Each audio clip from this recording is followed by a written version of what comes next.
इस साल G20 summit Bharat की अध्यक्षता में हो रहा है। ऐसे में देश ही नहीं पूरी दुनिया की नजर इस बात पर है कि इससे दुनिया को क्या फायदा होगा।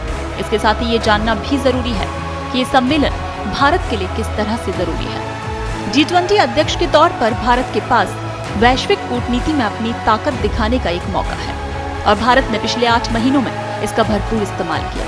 अब G20 शिखर सम्मेलन में जिस घोषणा पत्र पर सहमति बनेगी उसमें भारत की बढ़ती ताकत का भी एहसास पूरी दुनिया को होगा। इसकी पूरी तैयारी भारत ने कर ली है। दुनिया के जीडीपी का 85% हिस्सा G20 देशों का है।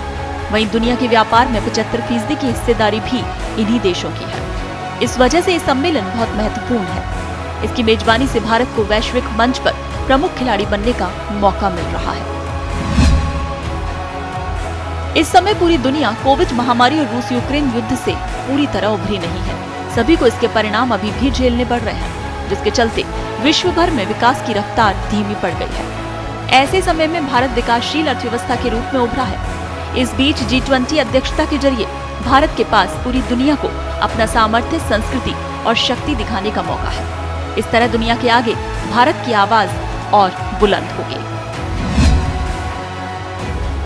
करीब 1 दशक पहले दुनिया में भारत की अर्थव्यवस्था 10वें नंबर पर थी और अब 5वें नंबर पर है। पिछले कुछ समय में भारत की अर्थव्यवस्था तेजी से आगे बढ़ी है। ऐसे में G20 की अध्यक्षता से भारत और देशों को निवेश करने के लिए आकर्षित कर सकता है, जिससे आने वाले समय में भारत अपनी तीसरी सबसे बड़ी अर्थव्यवस्था के लक्ष्य को पूरा करने की ओर तेजी से बढ़ सकेगा।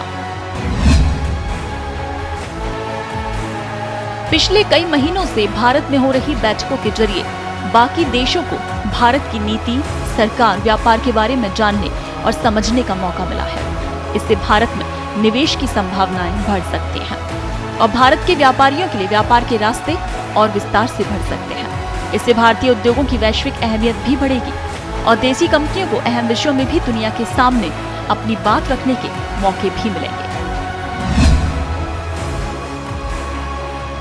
अगर भारत तमाम वैश्विक मुद्दों पर अपनी अध्यक्षता में विकासशील और अंडर डेवलप्ड देश के हितों को G20 के एजेंडे में जगह दिलाने में कामयाब होता है तो ये बड़ी कामयाबी होगी। इन मुद्दों में कार्बन उत्सर्जन को लेकर गरीब देशों को मिलने वाली आर्थिक मदद, क्लीन एनर्जी को लेकर तकनीकी और आर्थिक मदद, खाद्यान्न सुरक्षा और सप्लाई चेन का मसला काफी महत्वपूर्ण है।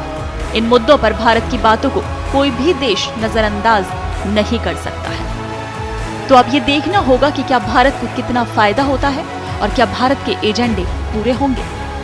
ब्यूरो रिपोर्ट, पत्रिका टीवी।